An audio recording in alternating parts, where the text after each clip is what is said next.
예, 하나님의 그것의 말씀 신명기 11장 8절에서 12절까지 보도록 하겠습니다. 그러므로 너희는 내가 오늘 너희에게 명하는 모든 명령을 지키라. 그리하면 너희가 강성할 것이요 너희가 건너가 차지할 땅에 들어가서 그것을 차지할 것이며 또 여호와께서 너희의 조상들에게 맹세하여 그들과 그들의 후손에게 주리라고 하신 땅 곧 젖과 꿀이 흐르는 땅에서 너희의 날이 장구하리라. 내가 들어가 차지하려 하는 땅은 내가 나온 애굽 땅과 같지 아니하니 거기에서는 너희가 파종한 후에 발로 물 대기를 채소밭에 댐과 같이 하였거니와 너희가 건너가서 차지할 땅은 산과 골짜기가 있어서 하늘에서 내리는 비를 흡수하는 땅이요 내 하나님 여호와께서 돌보아 주시는 땅이다. 연초부터 연말까지 내 하나님 여호와의 눈이 항상 그 위에 있느니라. 아멘. 비를 흡수하는 땅이라는 말씀의 제목으로 하나님 말씀을 함께 나누도록 하겠습니다. 장로님 기도하신 대로 이제 마무리할 때가 됐는데요. 오늘 크고 작은 일들도 있었고 그랬지만 오늘 주일하고 주일 저녁 말씀하고 송구 영신 예배 말씀을 제가 준비를 하면서 이제 우리 올 한 해가 이제 시작하면서 그 신앙 개성에 대해서 우리가 말씀을 나누었잖아요. 그러니까 내가 아는 그 내가 갖고 있는 신앙이 내게서 머무면 안 되고 그게 누군가에게 또 흘러가야 되는 것까지. 그래서 반드시 살아는 그 이삭을 낳아야 되거든요. 거기까지 우리가 말씀드리고 신앙 개성은 이 모습 저 모습으로 가식으로 보이는 것은 없어도 그렇게 해설이라고 저는 믿고요. 내년 한 해는 이제 액션에 대해서 이제 우리가 행동에 대해서 이제 많은 그 말씀을 제가 한번 맞춰봐야 되겠다. 우리가 행위 그러면은 율법의 행위만 자꾸 생각하는데 행위 자체를 율법이라고 생각할 수 있는데요. 행위 자체가 율법이 아닙니다. 성경을 그 선악구조로 가져가서 지켜내는 그 행위가 아니고 복음을 향한 불타는 유전이 있거든. 그게 사도행전에서 기록되었고요. 그래서 제가 사도행전을 좀 할까 상세히 아예 그냥 계시로 가기 전에 그런 생각을 좀 갖고 있고요. 사도행전은 1장 2절을 열면서 주님이 행하고 가르쳤다고 되어 있습니다. 액션이 먼저입니다. 그러니까 우리가 정적인 믿음이라 하지 않고요. 그 정적인 믿음이 우리 안에 와서 그 생명이거든요. 그 생명은 반드시 성숙하고 성장하라고 되어져 있잖아요. 액션을 하게 되어 있거든요. 근데 우리는 그걸 너무 이제 무시했고 그래서 부담이 늘 있죠. 저는 그 말씀에 아니 그 비진리를 가진 사람들도 저한테 우리 구원파 그 두 집사님 신랑 씨가 자꾸 찾아와요. 저 전도하려고요. 작년 한 해 1억 정도를 썼다더라고요. 1억 2천을 벌더라고요. 연봉을 하나님 앞에 1억 정도 썼다더라고요. 자기 개인 재산 1억 정도를 썼다더라고요. 자기 자랑시키려고 그게 아니라 하다 보니까 자기들이 그 사업을 위해서 했는데 1억 정도를 썼다더라고요. 저한테는 칸타타 티켓도 끊어오고 30만 원짜리 이런 거 끊어와서 뇌물로 어떻게든 엮어보려고 하는데 지금 골치 아프더라고요. 저를 전화를 와서 그걸 보면서 제가 살짝 그런 생각도 들었어요. 야, 대단하신 분들이다. 저런 분들 몇 명만 있었어도 이 진리가 이렇게 사장되진 않았을 것 같다 라는 생각이 있죠. 와, 목숨 걸고 다니더라고요. 우리 그 임지사님 아시는 분인지 모르겠어요. 명함 끝에 보신 분 있잖아요. 야, 쟤네들도 저러는데 우리는 말로만 진리 그러고 앉아있으니까 가만히 앉았나 하고는 구원이 없다라고 했는데 그 생각도 좀 갖고 그래서 말씀을 이렇게 한번 잡아봤습니다. 제가 하고 싶은 말씀이 아니라 우리가 이 부분에 좀 더 집중하고 해야 되겠다. 그리고 혹시라도 여러분들 말씀 듣다가 밀리거나 그러면요. 나와 같은 사람이 몇 명 있어요. 그러니까 나보고 치는 소리 안 해 소리 하지 말았어요. 교회 안 나온 사람을 안 나오는 놈 치면은 자기가 내가 안 나와서 그랬네 생각을 하겠지. 나 친해도 그러시면 안 돼. 제가 말씀드리잖아요. 제가 강심장이 아니거든요. 요 장을 씹고 쳐갖고 어떡하려고 그래요. 그러니까 내가 못했구나로 거기까지 가야 되지. 그러시면 안 돼요. 자, 한번 보자고요. 비를 흡수하는 땅인데 이스라엘 백성들이 가나안 여정이 있습니다. 목적의 땅입니다. 가나안 땅을 젖과 꿀이 흐르는 땅으로 묘사를 하고 있고요. 하나님이 아브라함을 갈대아우르에서 부릅니다. 아브라함을 갈대아우르에서 부르는데요. 이게 1600km 정도죠. 직선거리를 얘기하는 거예요. 1600km 1600km를요 갈대아 우르라는 그 고향에서 불러내서 가나안 땅으로 통과하게 하는 과정들이 있습니다. 1600km를 가게 해요. 근데 하나님이 아브라함에게 야 아브라함아 가라, 그냥 어느 땅인지 말씀하지 않고 가는 동안에 보이게 됩니다. 그래서 믿음이라는 게 그런 거예요. 하루하루 살면은요 하루하루가 그냥 이렇게 뭉쳐져서 어떤 결과를 만들어내지 갑자기 어떤 것들을 그렇게 만들지 않습니다. 1600km를 떠나가는데요.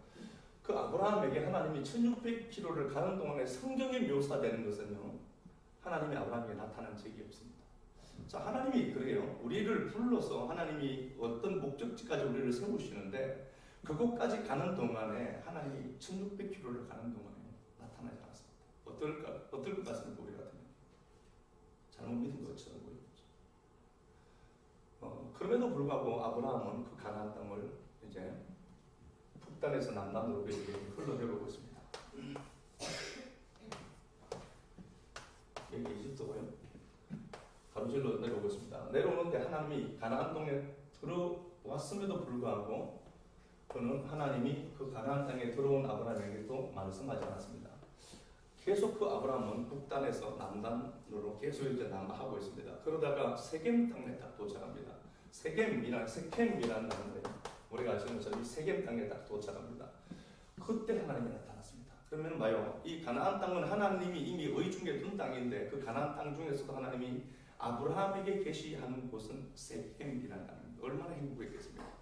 1600km를 떠나왔음에도 한마디 말씀하지 않고 나타나지 않았던 하나님이 세겜이라는 그 공간에 딱 보니까 하나님이 나타나기 시작했습니다. 그리고 그 아브라함은 그곳에서 하나님 앞에 단을 샀습니다. 제사를 드리고 예배를 드린 거죠. 그리고 그 단의 위치를 세겜, 베델과 아이 사이에 단을 샀다 이렇게 되어 있습니다. 베델은 하나님의 집이라는 단어죠. 그러면은 봐요. 물론 이 전체지만 이 가나안 땅은 약속의 땅이거든요. 이 가나안 땅 전체를 준다라고 말씀하셨는데요. 이 가나안 땅 전체는 이미 하나님이 약속하신 약속의 땅이고요. 가나안 땅 중에서도 세겜이라는 공간에 딱 왔을 때 이곳에서 하나님 앞에 제사를 드리게 됩니다. 그리고 봐요. 베델이라 이 장소 전체가 물론 베델과 아이라는 그 지명이 있었겠지만요. 이 공간 전체가 뭐냐니까 이게 바로 가나안 땅 전체가 베델 하나님의 집이라는 개념이겠죠. 그죠? 가나안의 배꼽 세겜에 왔습니다. 이 세겜이라는 이 공간이 실제 있었던 공간이지만 하나님 보시기에는 이 공간 전체가 뭐라는 거죠? 하나님의 집이다. 그렇게 보시면 되죠. 가나안 땅 전체를. 그리고 그 가나안 땅, 물론 공간은 분명히 있었다고 제가 말씀드렸습니다. 그 가나안 땅을 자기들이 살아가는 삶의 바운더리만 생각하는 땅이라면 그 땅은 바로 아이 땅이죠. 아이는 폐허의 무덤이라는 거죠. 하나님의 집이냐? 가나안 땅을 하나님의 집으로 사느냐? 아니면 인간들이 살아가는 삶의 스타일처럼 폐허가 된 무덤으로 보고 사느냐는 상당히 중요할 수 있겠죠. 그래서 그곳에서 예배를 드리고요. 그는 계속해서 남아했던 겁니다. 남아하게 되는데 우리가 아는 것처럼 전체적인 줄거리를 제가 먼저 말씀을 드리면은요. 그 땅을 빠져나왔습니다. 그러니까 그 땅을 빠져나오니까 그 땅에 기근이 생기는 거다라고 했죠. 그러니까 아브라함이 이 땅에 기근이 생겨서 빠져나온 게 아니라고 제가 분명히 말씀드렸습니다. 이 땅에서 빠져나오는 동시에 이 가나안 땅에 흉년이 생긴 겁니다. 그러면 아브라함이 뭐라는 거죠? 아브라함이 생명의 양식이라는 소리죠. 아브라함 없는 가나안 땅은 필요 없는 땅이에요. 아브라함이 들어가야만 이 땅을 가나안 땅으로, 이 땅을 약속의 땅으로 만들 수 있거든요. 그리고 그 아브라함이 빠져나왔고 이집트 땅에 들어갔다가 그곳에서 많은 것을 끌어안고 다시 올라오게 되잖아요. 그러니까 우리랑 삶이 똑같아요. 하나님이 우리를 이 역사라는 공간에 보냈습니다. 그냥 가나안 땅이에요. 그런데 우리가 딱 들어와 있는 그때는 이미 가나안 땅이 아니라 적과 이루는 땅이죠. 우리가 설명해야 될 수 있는 것들이거든요. 그래서 세겜이라는 게 일찍 일어나다 새벽 짐 지는 어깨를 얘기하는 거거든요. 그래서 예수가 죽고 난 이후에 예수님이 새벽에 부활하시고 그가 우리의 짐을 지시는 세겜이라는 단어 속에 예수의 죽음과 부활을 같이 그려놓은 겁니다. 자, 한번 가서 보겠습니다. 창세기 12장 가서 한번 볼게요.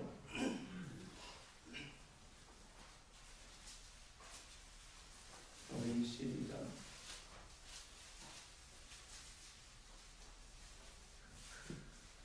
5절을 보면은 그렇게 있습니다. 아브라함이 그의 아내 사레와 조카 롯과 가나안에서 모은 모든 소유가 얻은 사람들 끌고 가나안 땅으로 들어가고 떠나서 마침내 가나안 땅에 들어가더라. 우여곡절은 있었다는 거겠죠. 가나안 땅에 입성하게 됩니다. 그리고 그 땅 그곳에서 그는 거주하게 되고요. 그 땅에서 하나님이 8절이죠. 베델 아이 그곳에서 하나님의 이름을 부르고 점점 남방으로 옮겨갔더라. 이렇게 있습니다. 아브라함이 그 가나안 땅에 와 지금 제가 말씀드린 것 그대로 다 기록되어 있고요. 그런데 그 아브라함에게는 조카 롯이 함께 동성하고 있습니다. 아브라함에게는요 조카 롯이 1600km를 왔고요. 롯이죠. 롯도 할 때로 1600km를 여행할 수 있는 사람이 하나 있었습니다. 롯입니다. 똑같이 이동을 했는데 이미 생각이 납니다. 1600km를 이동할 정도고 자기가 그 전에 있었던 자기 나라에서 끌어모았던 것들 외전 인간관계들 다 버리고 1600km를 이동했던 사람 중에 롯이 같이 있었습니다. 그럼 이건 뭘 얘기하는 거죠?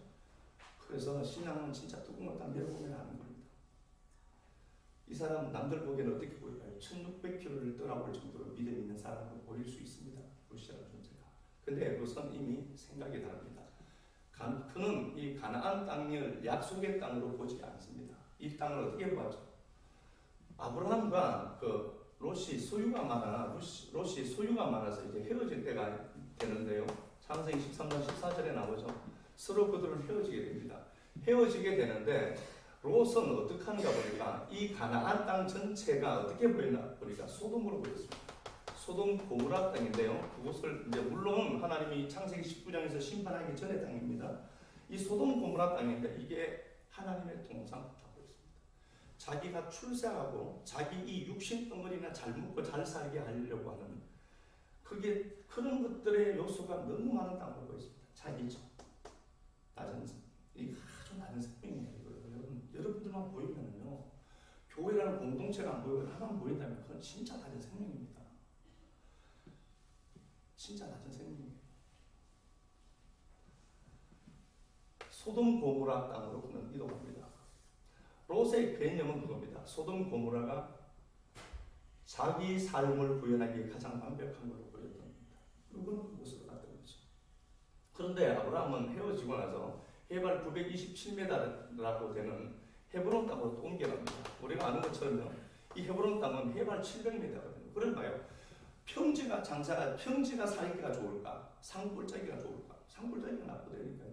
근데 아브라함의 의식에는 뭐가 있는가 보니까 헤브론이 우리가 아는 것처럼 교제하다, 교통하다, 동맹 이런 단어잖아요. 하나님과 교제가 더 우선 삶이었던 겁니다. 왜 그런가 보니까 가나안 땅에는 하나님의 약속이 있는 땅이거든요. 그 약속을 구현해야 될 책임이 자기에게 있기 때문에 그는 해발 700m로 올라갑니다. 산골짜기로 올라가요.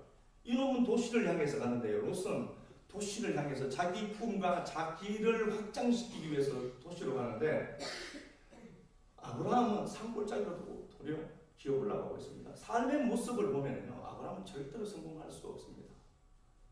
근데 우리는요, 우리 역시도 산으로 올라가서 우리는 하나님의 꿈에 접속된 자들이어서 그것 구현해낼 책임들이 있는 자들입니다. 둘이 그렇게 헤어집니다. 우리가 그리고 나서 우리가 아는 것처럼 롯은 소돔 고모라에서 망합니다. 뭐 육신의 망함 이런 걸 떠나서도요. 그런데 아브라함은 이 헤브론 땅에 들어가서 이 헤브론 땅을 약속의 땅으로 또 만들어 버렸습니다. 아는 것처럼 이곳이 유다의 첫 성읍이었고 수도였고 그렇죠. 그렇게 만들어 버렸어요. 이 헤브론에서 굉장히 많은 사람들이 발생되게 되잖아요. 어쨌든 말이에요. 그런데 자, 이런 모습들을 보면서 아브라함이 살았던 삶을 그러면 봐요. 아브라함이 어떤 사람에게는 이렇게 되어 있잖아요. 두 사람을 제가 소개했습니다. 1600km를 왔고 이거 내려왔던 사람이거든요. 아브라함이 있고 롯이 있습니다. 아브라함은 하나님의 약속을 보고 삽니다. 그리고 롯은 자기입니다. 그래서 창세기 13장 11절에 롯은 자기를 위하여 자기입니다. 완벽합니다. 이 사람 1600km 여행했던 사람입니다. 그러니까 어떤 놈이 까마귀인지 어떤 놈이 잘 모릅니다. 사실 잘 모릅니다. 신앙이라는 토구를 뒤집어 쓰고 앉아있는 분이 잘 모릅니다. 예, 저도 그럴 수 있습니다. 1600km 이동한 사람이거든요. 근데 롯은 자기를 위해서입니다. 아브라함은 이 약속의 땅을 대대로 읽어냈고요. 롯은 그러면은 아이로 보았습니다. 자기 성공을 보았습니다. 그러니까 그게 곧 그게 자기 무덤을 자기가 바꿉니다. 자기를 위한 자가 있고 하나님을 위한 자가 있죠. 이 둘이 삶은 분명히 달라졌습니다. 그런데 보자고요. 이 둘이 헤어진 이후의 삶이 완전히 이제 바뀌었고 완전히 이제 다른 모습으로 그려내는 우리가 보았단 말입니다. 자, 히브리서 11장 가서 한번 볼게요. 9절 가서 한번 보도록 하겠습니다. 히브리서 11장 9절.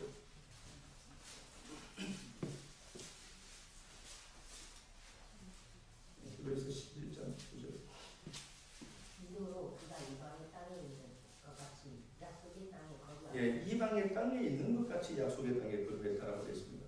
그러니까 아브라함은 이방의 땅에 있습니다. 이방의 땅에 있는 것 같이 이방 땅입니다. 땅에 있는 것 같이 약속의 땅에 있었습니다. 그 얘기입니다. 그냥 다른 얘기가 아니고요. 아브라함이 이미 그 땅에 들어갔을 때 가나안 땅에는 토착민들이 원주민들이 살고 있었습니다. 이방 땅이었습니다. 그럼에도 불구하고 그 이방 땅을 약속의 땅으로 살았다 이렇게 되어 있습니다. 우리에게 세상이라는 공간은요 이방 땅입니다. 이건요 진짜 묵시의 세계가 아닙니다. 그러나 이게 묵시의 세계죠. 보여지는 역사라는 이 공간은요 우리에게는 이방의 땅입니다. 이방의 땅에 거하지만 그 이방의 땅이 이방의 땅이 아니라 이방 사람들이 살아가는 라이프 스타일을 그려내는 게 아니라 이 이방 사람들이 살아가는 삶의 논리, 원리 속에 다른 삶의 원리가 보여줘야 되는. 그래서 그는 이 이방 땅에서 나그네로 살았다 이렇게 되어 있습니다. 약속의 땅으로 산 거죠. 그리고 영원한 하늘 도성을 바라보면서 그는 살았다 이렇게 되어 있습니다. 그러면은 아브라함이 이 땅을 대충 살았을까? 그렇지 않습니다. 푸른푸른한 삶 살았습니다. 그럼 우리가 이 땅을 살아가면서 이건 역사다, 묵시가 아니다라고 하면서 이 땅을 대충 사느냐? 그렇지 않습니다. 이 땅은 약속을 구현해 내어야만 되는 땅이기 때문에 여러분 최선을 다해 사시죠. 대충 사시면. 그래서 사도행전 창세기 23장에서도 보면은요, 그 땅 사람들이 아브라함을 보면서 당신은 우리의 방백입니다. 지도자입니다. 나시라는 단어거든요. 이게 나사라는 단어에서 왔어요. 나사라는 이 단어가요, 옮기다, 위로 들어 올리는 단어거든요. 방백, 왕이라는 단어로도 쓰고요. 그러면 보자고요. 아브라함은 이미 그 땅에서 어떤 모든 사람들에게 어떻게 되어 있죠? 충성하는 사람. 나그네로 산다라고 해서 이 땅을 막 사는 게 아닙니다. 이 땅을 여러분 최선을 다해 살아야 됩니다. 이유는 뭘까요? 그분의 언약을 확정하기 위해서. 그 이상의 목적을 갖고 있지 않습니다. 그런데 롯은 1600km나 이동해 왔지만 여전히 자아가 강하지 않습니다. 자아와 잘못 만들어진 자기 정체성인 에고가 자기인 줄 아는 인생이죠. 그렇게 살았습니다. 그런데 아브라함은 약속을 따라 살았습니다. 그 약속을 구현해내야 돼요. 이 땅에서. 똑같은 공간에 발을 디디고 살지만 어떤 사람은 약속을 실현하기 위해서 실체를 보이기 위한 땅으로 살고요. 어떤 사람에게는요, 그냥 자기 확장과 이 땅에서 주어진 이 몸뚱아리, 부득이 밥 되려고 하는 이 몸뚱아리 먹고 살리고 싶어하는 인생으로. 두 사람의 삶의 모습이 다 우리 삶이죠. 아브라함은 대충 다지 않습니다. 그리고 제가 말씀드린 것처럼 여기서 아브라함은 자기 아내를 위해서 막벨라라는 꿀을 살 때, 이 막벨라는 이중 부겹이라고 했잖아요. 하늘을 설명하는 겁니다. 이 역사 전체가 뭐라는 거예요? 이게 무덤이라는 소리예요. 야, 니들이 그렇게 살고 있지만 막벨라 꿀을 샀잖아요. 헤브론에 막벨라 꿀을 샀잖아요. 이중이라는 단어거든요. 이중 메타포를 갖고 있잖아요. 그러니까 이 땅 전체가 뭐라는 거예요? 무덤인 거예요. 아이래니까요. 이 땅이 무덤. 그래서 마가복음에서도 그라사 광인이 무덤 사이에 있거든. 무덤이 집이라는 소리잖아요. 무덤 N, 문에 N이라고 했잖아요. 문에 무덤 안에 있다는 소리거든요. 그러면 말이요, 역사라고 하는 이 공간 자체가 잘못 보고 내가 내 뜻을 구현하기 위한 장소를 여러분들이 선택한 무덤. 거기서 잘 살 수 있죠. 해치라는 무덤처럼 잘 살 수 있습니다.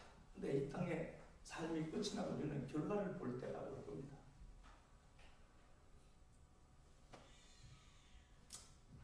이 롯이라는 존재가 저는 저 같았어요.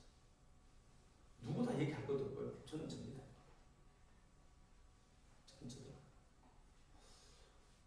근데 하나님의 약속을 이루어내는 존재들로 우리를 이 땅에 보냈지만 여전히 내 욕심에 바쁘고요. 내 욕심, 내가 듣고 싶은 말이 아니면 화나고 이게 다예요. 다 그렇더라고요. 제가 저한테 싫은 소리 하면서도 듣기 싫고요. 진짜 그 소리 들어야 될 소리더라고요. 그런데 들으면 싫어. 이게 다더라고요. 뭐 제가 그런데 여러분들이 어떻느냐 이런 소리를 하는 게 아니라 여러분들이 하시나 또 이게 같은 놈들끼리 있는 거고 어차피 같은 놈들끼리 그 김수환 주기경이 이 세상 살면서 가장 행복한 때가 언제였느냐 자기가 신방 갔을 때 돈봉투 피투만 보내고 얼마나 인간적인지 압니까? 그래서 정태기 교수가 정태기 목사가 이렇게 하는 거 내적 치유하신 분이잖아요. 인간적으로 진짜 존경한다. 그게 나거든. 저도 돈봉투를 주면 진짜 좋거든요. 돈이 싫어합니까? 다. 안 줘봐서 모르죠. 다 그렇잖아요. 우리 다 그렇잖아요. 네. 그때가 가장 행복했대요. 그 양반이. 죽기 얼마 전에 한 소리예요. 인생 살면서 가장 행복했대요. 신방 갔을 때 그 집사 그 자매인지 뭔지 돈봉투 쫙 내는 데다. 그랬대요. 정태기 교수가. 그래서 그냥 말하지. 그렇게 존경했대. 그게 나거든. 정태기 교수가 그게 자기 모습이에요. 내적 치유 막 그러잖아요. 돈 내라 소리가 아니고요. 낼 돈도 없잖아요. 그죠? 쓸 돈도 없는데. 방백 지도자로 살았습니다. 열심히 살았습니다. 그리고 그 무덤을 하나 샀고요. 평생 살면서 그 무덤을 하나 샀습니다. 그런데 그 아브라함의 삶을 보면 이 역사라는 공간을 베델로 산 겁니다. 하나님의 칩을 읽어내는 도구로 사용했고요. 이거 1억 주고 샀다. 1억 넘어요. 1억 4천 정도 되죠. 400세기 1억 4천. 돈 계산하신 분이 있더라고요. 시간이 너무 많아서. 400세기 주고 샀는데 이게 무덤 하나 샀는데 1억 4천 줬어요. 남들 보면 어떨까요? 미친놈이죠. 제가 만약에 우리 교회 그 무덤을 하나 사는데 옆에 저 1억 4천이다. 김장님 저 삽시다. 그럼 이거 지금 심한 것 같다. 안 모르겠어요. 근데 1억 4천 주고 눈탱이 맞았다니까요. 그래도 사는 겁니다. 왜 그렇죠?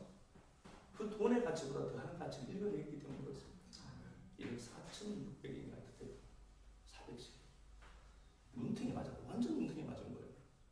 가시밭인데. 자, 가요. 창세기 23장 다시 한번 보도록 하겠습니다. 자, 드리고 싶은 말씀은 다른 거 있고요. 창세기 23장 4절 봐요. 나그네요. 거부하는 자에 예, 거부하는 자, 나그네로 살아가는 자죠. 약속의 땅을 읽어봐. 그들 중에서 내게 매장할 소유를 주어 내가 나의 죽은 자를 내 앞에서 내어다가 장사. 예, 뭐 창세기 3장을 제가 강의를 했으니까 뭐 나중에 한번 보시면 될 것 같고요.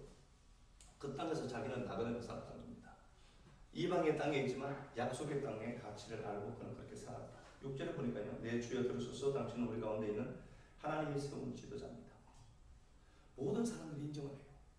예수 믿는데 성질 저 사람 진짜 더럽더라. 그러시면 안 된다니까요. 예수 믿는데 저 사람 진짜 고심쟁이다. 그러면 안 된다.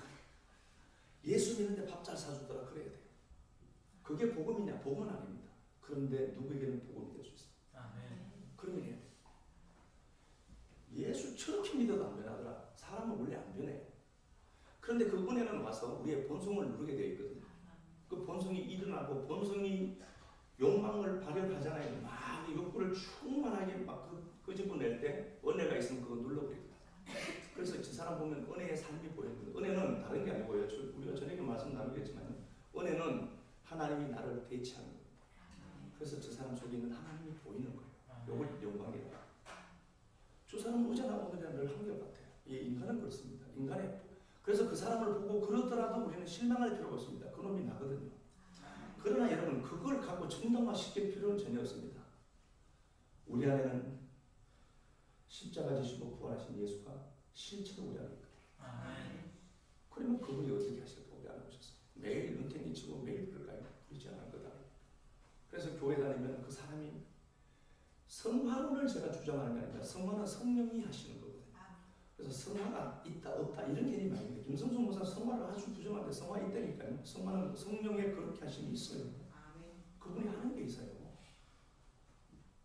근데 그게 내가 주체가 아니니까 우리가 성화가 없다라고 하는 겁니다. 우리 편에서는 있을 수가 없고 우리 노력으로는 될 수 없는 거거든요. 어쨌든 봐요. 그러니까 이 아브라함은 이 땅을 살 때 대충 살지 않습니다. 이 땅에 비가 내려서 비를 그대로 흡수하는 땅으로 말씀의 언약이 집행이 되는 장소로 그는 살았다. 어떻게 보입니까? 이 역사가 우리에게. 내게 너무 아름다운 에덴 동산 같은 소돔으로 보입니까? 여러분 잘못 속고 있습니다. 아이입니다. 그 땅은. 그렇게 살면 여러분들은 무덤에 갇히는 겁니다. 롯은 이걸 하나님의 동산같이 보았거든요. 그런데 자기입니다. 자기를 위해서 선택했습니다. 그렇게 살면은 이건 이 땅은 바로 무덤의 땅입니다. 나 죽이는 겁니다.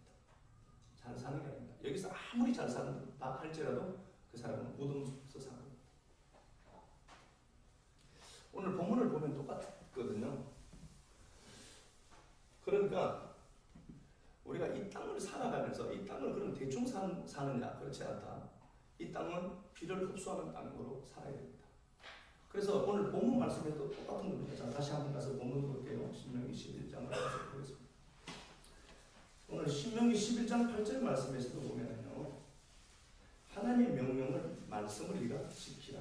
8절에 가지는 거죠. 사마라 하는 겁니다. 간직해라. 말씀이 내면화되는 겁니다. 그래서 그 하나님의 말씀의 의도하심을 알고 그걸 내가 마음으로 가지는 겁니다. 그리하면 니들이 강성해질 것이다. 우리의 강성을 위해서 하나님은 그 땅을 주었습니다. 우리의 강성 그러니까 우리의 확장을 이야기하는 것이 아니라 하늘의 별과 같이 많은 하나님의 자녀들을 만들어내는 강성을 얘기하는 거겠죠. 9절에 보니까 집과 꿀이 흐르는 땅에서 너희 날이 장구하리라. 그리고 10절에 보니까 내가 들어가 차지하려는 땅은 네가 나온 이집트 땅과 같지 않다. 애굽 땅과 같지 않아서 그렇죠. 11절에 차지할 땅은 산과 골짜기가 있어서 하늘에서 내리는 비를 흡수하는 땅이다. 흡수하다 셔타 난다는데 맛이 난다는 이 가나안 땅 전체를 이야기하는데 이 땅은 애굽 땅처럼 살면 안 된다. 애굽 땅은 물이 늘 많습니다. 그래서 나일강, 삼각주 여기에서는 뭐 심한 뿌리도 혹시 농사 잘 되는 거죠. 그런 원리대로 살면 안 된다. 이 땅은 그 땅 그렇게 살 땅이 아니다. 이 땅은 비를 흡수하는 땅이다. 하나님이 비를 천수답이겠죠 당연히. 비를 내려서 그 비를 흡수해서 그 비를 갖고 있는 땅이다. 나는 지금 이 살아가는 공간을 어떻게 사는 겁니까? 애굽 땅의 원리로 살고 있느냐? 네, 그건 아닙니다. 여러분들에게 이 땅은 베델로 일으켜져야 될 땅입니다. 베델로 찍어내야 될 땅입니다. 그 베델은 곧 하늘의 비를 흡수하는 땅입니다. 그래서 그 비가 있음을 나라는 땅이 확정하고 보여야 되기 때문에 그렇습니다. 그래서 좀 보였으면 좋겠어요. 진리가 내 안에 있다면요. 보여야 되는 게 정상입니다. 비가 어디 있는지 하늘에서 내리는 그 비라는 그 진리가 신명기 32장 2절에서 내려와서 내 나라는 땅을 적셔서 물 대시고 난 이후에 하나님이 거기다 씨를 뿌리거든요. 씨를 뿌리는데 내가 그 땅을 일구는 존재로 이 땅에서 살아가는 자들이 되어야 됩니다. 이 땅 교회가 그런 역할을 해야 돼요. 애굽 땅은 아니다. 관점이 애굽 땅으로 보느냐, 애굽이라는 나라로 보느냐, 하나님 나라로 보느냐 두 시각이 존재하죠. 우리가 아는 것처럼요, 다윗이라는 존재가 있습니다. 이게 보면은 다윗은 이 땅에서 왕이었습니다. 절대 군주였습니다. 다윗은 이 땅에서 왕으로 삽니다. 이게 자기 정체성이기도 하겠지만요, 그는 이 땅의 삶을 왕으로 삽니다. 왕이라는 타이틀을 하나님이 주신 겁니다. 그래서 다윗이 스스로 왕되었다는 구절은 한 구절도 없고 우리가 아는 것처럼 양 따르는 자를 삼았어. 양 따르는 자를 양치기를 내가 왕 삼았다는 겁니다. 그러면은 다윗 입장에서는 자기가 왕이 되었네 뭘 얘기할 근거는 전혀 없습니다. 왕으로 세워둔 거죠. 그런데 이 다윗이 압니다. 이 왕으로 살아가지만 자기는 이 땅에서 왕으로 진짜 살았다니까요. 그런데 그는 선지자로 살았다 이렇게 되어 있습니다. 사도행전 2장 가서 볼게요.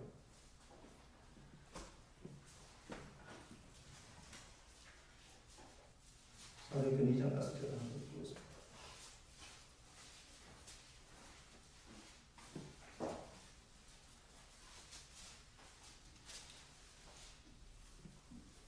사도행전 2장 25절부터 이렇게 보면은요, 이렇게 되어 있습니다. 다윗이 그를 가르쳐 이르기를 예수 그리스도죠. 다윗이 예수 그리스도를 만난 겁니다. 시간과 공간을 뛰어넘는 거죠. 그리스도를 만난 겁니다. 실체가 예수의 실체가 그리스도니까요. 그렇죠? 25절에 다윗이 그를 가르쳐 이르기를 항상 내 앞에서 주를 배웠다. 시편 16편 말씀을 기록합니다. 그리고 봐요. 30절에 다윗은 어떻게 얘기하는 겁니까? 그는 선지자다. 다윗은 왕으로 살았지만 다윗은 선지자다. 이렇게 있습니다. 선지자는 뭐 다른 게 아니고요. 하나님의 뜻을 정확하게 간파하고 알고 있는 상태입니다. 그러니까 이미 하나님이 이 역사라는 공간을 왜 만드셨고 자기를 왕 삼은 이유가 무엇인지 왕으로 사는 게 목적이 아니라니까요. 왕이라고 하는 것은 도구고 그는 하나님의 선지자로 왕을 갖고 그 세계를 구현해야 될 자이기 때문에 그렇습니다. 그래서 그는 왕으로서 많은 것을 누렸다는 포인트는 별로 없죠. 다윗을 보면은 물론 많은 것을 누렸을 겁니다. 그런데 그 다윗은 왕이 되어서 늘 전쟁터에 나가서 땅 따먹게 하고 돈 뺏어왔습니다. 그거 갖고 하나님의 성전을 만드는 데 투입해서 사용했습니다. 그런데 이 다윗이 성전을 위한 비용으로 전부 자기 목숨 걸고 가서 사왔습니다. 자, 다시 볼게요. 다윗은 분명히 왕으로 살았습니다. 우리는 이 땅을 살아가면서 직책이 있거든요. 살아가는 게 있습니다. 어떤 사람은 사장, 어떤 사람은 회사 일하시는 자. 예, 그건 우리를 그렇게 살도록 직업으로 불렀습니다. 그렇지만 그게 목적이 아니에요. 그건 다시 말하면은 하나님의 꿈을 보여야 될, 하나님을 집행해야 될 도구로 주신 겁니다. 그 자체가 목적 아닙니다. 착각하지 말라는 겁니다. 여러분들이 어떤 위치에 있든지 간에 그 위치는 내 성공을 위해서 준 게 아닙니다. 그건 당신의 필요에 의해서 약속에 대해서 약속을 성취하도록 만들어낸 하나님의 도구입니다. 예, 그 이상도 그 이하도 아닙니다. 그래서 우리가 어떤 자리에 있든지 간에 그 하나님의 뜻을 구현하는 자로 서는 거죠. 예, 그러면 이건 성공해요. 여기 하나님이 뭘 안 갖다 붙이겠습니까? 갖다 붙인다니까. 이게 목적이면. 그러니까 이 다윗은 일평생을 살면서 자기가 진짜 왕이 아닌 걸 압니다. 그래서 시편 145편에서 하나님이 왕이다라고 고백하는 겁니다. 그리고 그는 하나님의 뜻을 정확하게 먼저 아는 자로 선택되어서 쓰임받았습니다. 왕의 역할에 충실했지만 왕으로 사는 게 아닌 걸 알고 여러분들은 똑같잖아요. 어떤 사람은 가정을 주부로 세워서 또 하나님 세우시고 그러거든요. 어떤 사람은 사업하도록 만들어주고 사장이 목적이 아니라니까. 그거 갖고 하나님 노래하는 거죠. 약속의 땅을 보여요. 그래서 다윗은 선지자입니다. 우리예요. 똑같은 것 같아요. 그리고 그 다윗이요, 그 시편 115편 한번 가서 보겠습니다. 115편.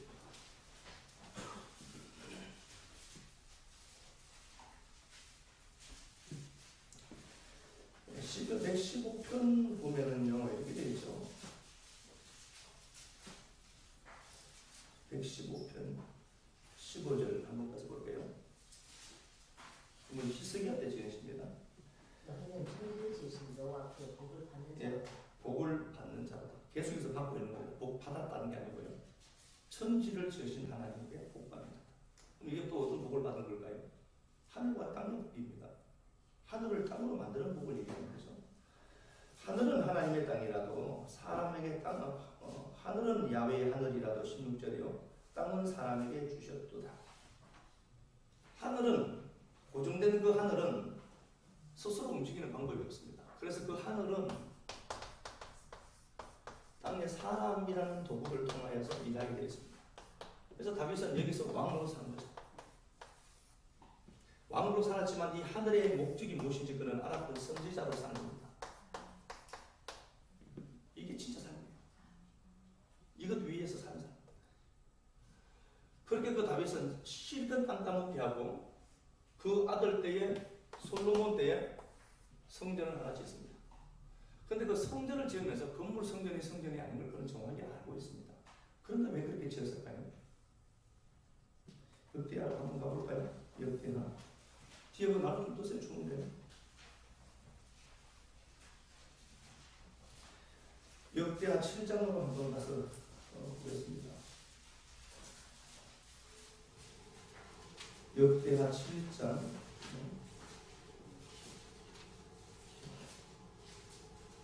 제가 너무 단문으로 보도록 하겠습니다. 다윗이 땅 따먹기 했고 그렇게 많은 전리품을 거뒀습니다. 목숨 걸고요. 그는 선지자여서 하나님의 뜻을 이 땅에 구현해야 될 책임을 갖고 있는 자입니다. 그리고 나서 그가 그의 아들 솔로몬 때에 성전을 짓습니다. 엄청나게 많은 막대한 금을 투입했습니다. 우리가 잘 아는 것처럼 엄청난 돈을 투입을 했습니다. 그런데 역대하 7장에서 이렇게 보면요.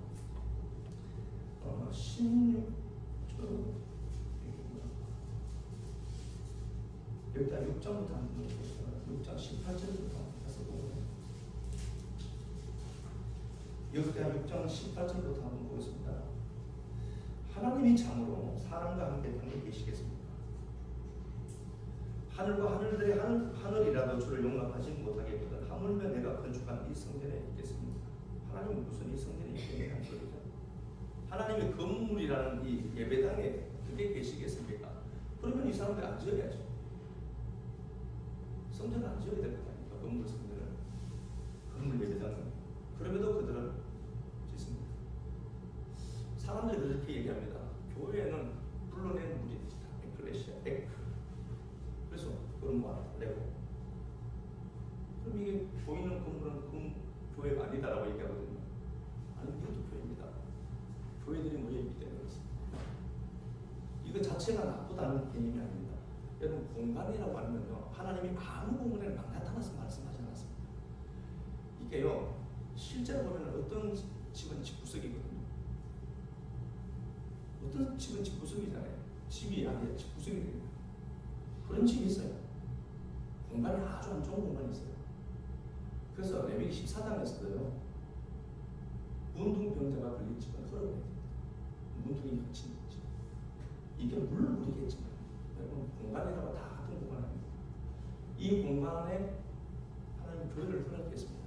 이 공간이 진짜 주님 이 공간에 계시겠습니까? 전체가 당신 것인데. 근데 이 공간에 왜 주님이 계셔야 되겠죠? 교회들이 모여있을 거예요. 교회들이 모여있지 않으면 이건 술집이 되고요. 여기서 고돌이 판 돌리면 고돌이 노릇바닥이 돌립니다. 그런데도 그 많은 공간들 중에서 예배 드릴 수 있는 자들이 모여서 예배 드리는 공간이 되게 감사한 거죠. 이게 나쁜 공간이 아니거든요. 이 공간에 와서 우리가 기도할 수 있는 거예요. 이 공간에서 내가 하나님 앞에 가서 무릎 꿇고 하나님 앞에 내 의중을 보일 수도 있고요. 이 공간에 술집 들어와서 어떻게 돼요? 술집이죠. 이 공간이 그리고 이게 교회로 주어졌잖아요. 얼마나 감사한지 아세요? 그리고 기도 감사하기 위해서 살려있는 것이고 기도가 흩어지지 않습니다. 이 땅에 있는 인류들이 했던 모든 말들은요, 대기권을 벗어나지 않는다고 하죠. 그래서 그 말은 서로 상호 교류한대요. 그래서 진짜 재수없네. 그런 재수없는 것들 생긴 이유가 그 이유가. 여러분들 이 공간에 와서 기도하는 이유가 그겁니다.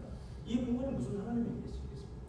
그런데 이 공간이 거룩한 공간인 것은 거룩한 지체들이 모여 있어 예배 드릴 수 있는 공간이기 때문에 그렇습니다. 그래서 우리는 이 공간을 지켜야 됩니다. 얼마나 소리 하게 됩니다. 다윗이 안 되니까요. 그리스도를 만나지 않습니다. 그런데 그는 왜 목숨 걸고 지켜서 보통 뺏어 와서 자기 목숨 걸고 지켜요. 솔로몬이 그때 그거 갖고 성전을 지었습니다. 성전을 짓고 하나니까 하나님이 무슨 하늘이라도 하나님을 용납하지 못하는데 당신이 어찌 이곳에 계시겠습니까? 그렇게라도 이걸 갖고라도 그 설명하기 위해서 여기에 돈을 엄청 투입하고 없어져 버렸거든요. 바벨론 왕이 와서 허물어 버렸다니까요. 허물어질 때까지 그 하늘을 담당하는 한 축으로 있었다는 걸 기억해야 됩니다. 이건 흘러버려야 된다 이렇게만 생각하지 마시고요. 하나님이 진리를 넘기는데 누구 하나라도 여기 집어넣어서 그 사람에게 진리를 흘리기까지 이 교회는 보존되겠죠. 그리고 하나님의 목적이 없으면 이건 없어져 버려야 되거든요. 그것 위해서 있다니까요. 이 공간이요. 지켜야죠. 목숨을 걸고. 여기서 누군가가 은혜 받을 사람이 있다면 아마 거죠.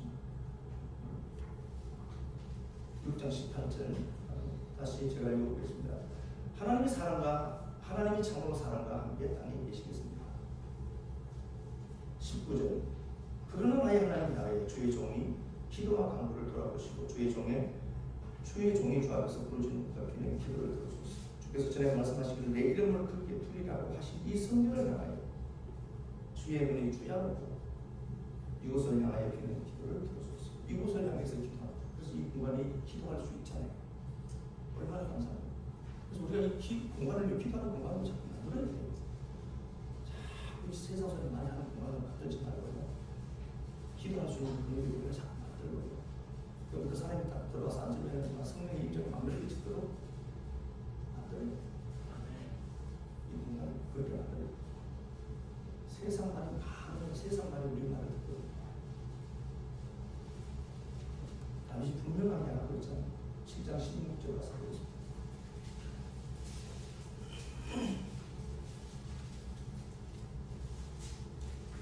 이는 하나님 얘기죠. 이는 내가 이미 이 성전을 택하고 거룩하게 하여 내 이름을 일기 영원히 있게 하였습니다. 내 눈과 내 마음이 항상 여기 있습니다. 하나님의 뜻과 하나님의 의지가 이곳에 있겠다. 예배할 수 있고요. 공간에 기름을 부으신 것이 이것이고 비를 흡수하는 땅을 우리가 만들어야 돼요. 이 공간을. 그래서 그거에 한 저수지를 만듭니다. 신령 명소로 다 오는 자들이 소명들이 눈이 열린 장소로 이 장소를 우리가 만듭니다. 기원쌤이 창세기 2장에서 똑같은 거예요. 하나님이 천지를 창조하시고 에덴에 그 강을 집어넣는 거예요. 집어넣은 이유는 뭡니까? 하늘이. 근데 그 하늘은 하늘 스스로 있지 못한다니까요. 그래서 땅에다가 그 샘을 만드신 거예요. 에덴에다가. 그래서 에덴에서 발현하는 내가 있잖아요. 빗손 되게 유일하게. 그 깊은 샘이 있잖아요. 거기서 이렇게 흘러가서 그 땅을 다 적시는 거예요. 그래서 적셔진 그들이 그곳으로 돌아오도록. 그리고 진짜 묵시라는 공간을 만나는 거지. 그걸 위해서 이게 필요하다니까요. 여러분 이거 사랑해야 돼요. 이거 흐려버리고 재정이 많았으면 좋겠다라고 하는 사람들이 있는데 그렇지 않습니까? 건강한 교회가 있고 건강한 교회는 확장돼야 되죠. 참이 질문 참 확장 잘 안 될 것 같아요. 그래도 우리가 이 공간을 사랑하고 이 장소를 사랑하고 이 장소에 기름 부음이 계속 흘러넘치도록 여러분들 기도해 드리고 있는 거예요. 저 위해서 기도해 줘. 그만큼 자기 위해서 기도했으면 저 중에서 저 목사 말씀 좀 잘 또. 그래서 우리가 이 공간에 와서 얘기할 수 있는 게 얼마나 감사합니다. 제가 목사님들 만나면 그러거든요. 우리 목사님들이 하려고 돌아서 메시지 줘요. 돌아서 메시지 줘요. 우리는 새하늘을 얼마나 가지고 그래서 미안하지만 새하늘 이전을 나가지고 그래서 우리가 진짜 소명을 갖고 사명을 갖고 이 장소를 내가 신랑을 만들어야 돼. 기온샘과 연결된 곳이거든요. 그래서 여기서 오면 공간을 들어가서 물 마시고 할 수 있도록 좀 만들어야죠. 또 하나 가서 와서 계속 한번 보겠습니다. 20절 한번 가서 보죠. 26장입니다. 6장 20절. 하고 많은 장로 중에 하나님이 이 땅을 선택하셔서 우리에게 교회를 주셨습니다. 건물이 교회가 아니다. 분명히 건물은 교회가 아닙니다. 그러나 구성원들이 모여서 예배할 수 있는 공간이 우리에게 있는 게 정말 감사해야 되고 그리고 정말 지켜야 되거든요. 그래서 20절에 그 얘기입니다. 내 이름을 크게 드리라. 하나님의 이름이 두어진 곳. 그래서 이곳이 술이 있으면 술집이 되지만 하나님의 이름이 있는 곳입니다. 이 공간을 우상처럼 섬길 필요는 없지만 해결받을 수 있는 장소를 주십니다. 그래서 이 공간에 가서 기도하면 해결이 됩니다. 이건 우리가 기도해야 돼요. 저 교회 가서 기도하면 안 된다. 옳지 않고 누구든지 이 교회 안에 와서 내 이름을 두려라고 하는 이 장소에 와서 기도하고 그러면 행복해지고 응답하고 가는 장소. 21절에도 똑같습니다. 주의 종과 주의 백성 이스라엘이 이곳을 향하여 모든 사람에게 열리는 것이죠. 주의 백성 전체에게 이 공간이 열리는 것. 그래서 누구든지 와서 기도하거든 하나님이 역사하는 그렇죠. 공간에 기름을 부고 있고 그런 거죠. 누구든지 이게 우리 말씀을 하고 가십시다. 제가 바라보는 사장을 봤어요.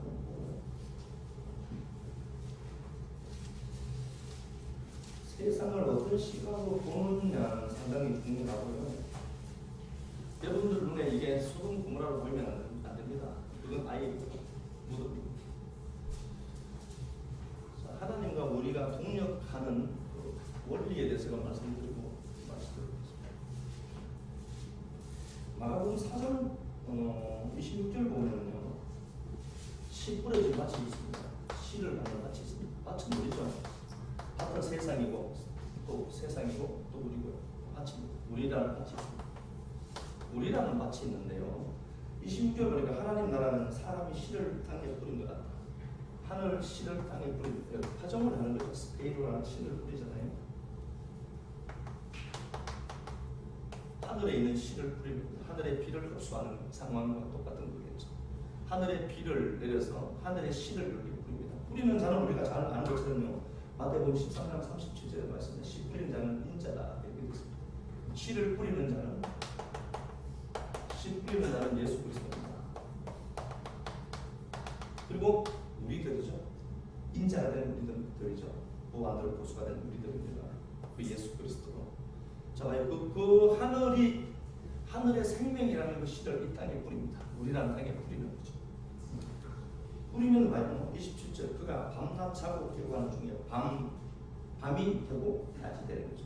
이건 그분이 가야 됩니다. 우리가 할 수 있는 게 아니죠.